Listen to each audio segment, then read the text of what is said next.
பிரதமர் மோடியோட இந்த அறிவிப்புக்கு இப்ப என்ன அவசியம், அதோட பின்னணி என்ன, இதை எப்படி புரிஞ்சுக்கிறது? நான் என்ன சொல்கிறேன்னா, இது ரொம்ப லேட்டாக வந்திருக்கு.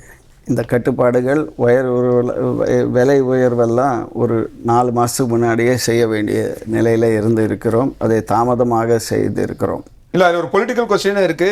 5 மாத தேர்தல் நடக்கும்போது ஆரவாரமா எல்லாமே செஞ்சாங்க. அப்பெல்லாம் அந்த கட்டுப்பாடுகளை பற்றியோ சிக்கனத்தை பற்றியோ எதுவுமே பேசாம அது எல்லா நாட்களுக்கு பிறகு சொல்றாங்க அப்படின்னு தேர்தலாம் முடிஞ்ச பிறகு சொல்றதும் விமர்சனம் ஆகிட்டு தான் இருக்கு. நடந்ததே இல்லை இந்தியாவில். எலெக்ஷன்னா இன்ஃப்ளேஷன் எப்பவுமே இந்தியாவில் வந்து ஹெட்லைன் இன்ஃப்ளேஷன் எப்பவுமே கொஞ்சம் ஹையாக தான் இருக்கும். தேர்தலுக்கு முன்னாடி எவ்ரிபடி நோஸ் விலை ஏறிச்சுன்னா கொஞ்சம் பாதிப்பு வரும்னு. அதனால் எந்த கவர்மெண்ட்டும் பண்ண மாட்டாங்க. அதில் நான் குறை கண்டுபிடிக்க முடியல. Because it's accepted as a practice. ஆனால் நான் என்ன சொல்கிறேன்னா, இந்த 3 rupees பத்தாதுன்னு சொல்கிறேன்.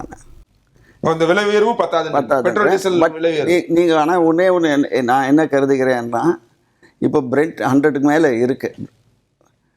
இப்போ வந்து 3 ரூபாய் ஏற்றிருக்காங்க. எனக்கு என்னமோ இன்னொரு 15-20 நாளில் இல்லைனா ஒரு மாதத்தில் திருப்பியும் ஏற்றுவாங்க.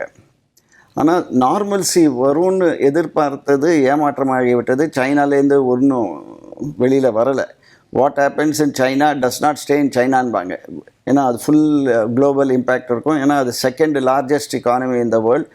இப்போ G4லேருந்து இப்போ G2 ஆகிடுச்சு. America and China alone பேசிகிட்ருக்காங்க.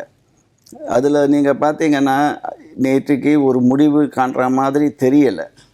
ஆனால் அவங்க ஏதாவது முடிவு எடுத்து ஈரான், இஸ்ரேல் அவங்க எல்லாரும் ஒத்துண்டா கூட அது வெளியே வரலை. இந்த நிலையில் நான் வந்து இன்னும் ஒரு மாதம் 2 மாதமாக நீடிக்கும் என்ற ஒரு சிச்சுவேஷனில் இருக்கிறோம். ஆனால் ட்ரம்ப்பை பொறுத்த வரைக்கும் ஜூனுக்குள்ளே அவர் இதை எப்படியாவது சொல்யூஷன் கண்டுபிடிச்சாகணும். ஏன்னா அமெரிக்காவில் மிட் டேர்ம் எலெக்ஷன் வருது. அதுதான் அவருக்கு முக்கியம். ஸோ எல்லோரும் வந்து டொமஸ்டிக் இஷ்யூஸை தான் அட்ரெஸ் பண்ணுவாங்க பிஃபோர் அட்ரெஸிங் இன்டர்நேஷ்னல் இஷ்யூ. அதனால் ஏதாவது ஒரு முடிவு வந்து தான் ஆகணும். இப்போதைக்கு இஸ்ரேலை கட்டுப்பட்டு வச்சுருக்காங்க அவங்க கொடைக்கு அமெரிக்கா. ஹார்முஸ் ஸ்ட்ரெயிட் திறக்குன்ற ஒரு விசிபிலிட்டியும் இல்லை. ஸோ பிரெண்ட் மண்டே அன்றைக்கி இன்னும் கொஞ்சம் ஜாஸ்தி ஆகிறதுக்கு வாய்ப்பு இருக்குது.